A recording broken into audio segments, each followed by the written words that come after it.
With regard to Texas and the synagogue, I spoke this morning with the Attorney General, and to get a rundown on, he said there was overwhelming cooperation with the local authorities and the FBI, and they did one hell of a job. This was an act of terror.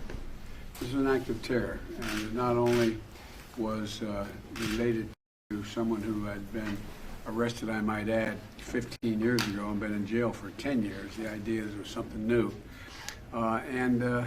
They did just a great job. I also told him that I wanted to make sure we got the word out to synagogues and places of worship that we're not going to tolerate this, that we have this capacity to deal with assault on particularly the anti-Semitism that has grown up. And so, and I'll be talking with, I put a call into the rabbi. We missed one another on the way up here. But they should rest assured that we are focused. We are focused. The Attorney General is focused on making sure that we deal with these kinds of acts.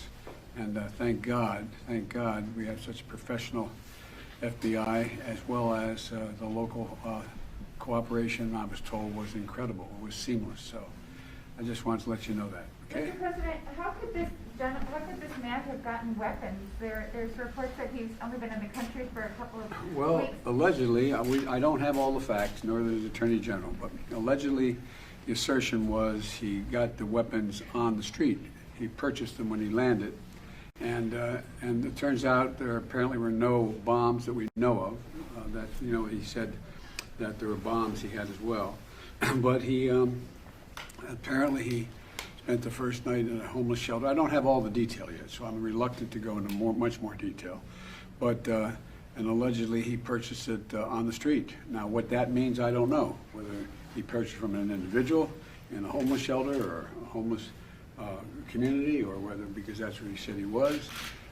It's hard to tell. I just don't know. Does this have any ramifications for the push to ensure that guns are not available? Oh, no, well, it does, but it also doesn't. The guns are, we should be,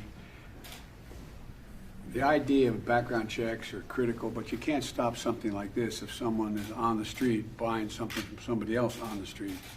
Except that there's so many guns that have been sold of late. It's just ridiculous, and it's because of the failure of us to focus as hard as we should and as consistent as we should on gun purchases, gun sales, ghost guns, and a whole range of things that I'm trying to do. Mr. President, do you know more about the motivations of the person? No, I don't. There's speculation, but I'm not going to get into that. I'm going to have a press conference on Wednesday, and I'll be happy to go into detail of what I know in detail at that time. Do you know why he targeted that specific synagogue? Well, no, I don't. We don't have. I don't think there is sufficient information to know about why he targeted that synagogue, why he insisted on the release of someone who's been in prison for over 10 years, why he was engaged, why he was using anti-Semitic and anti-Israeli comments.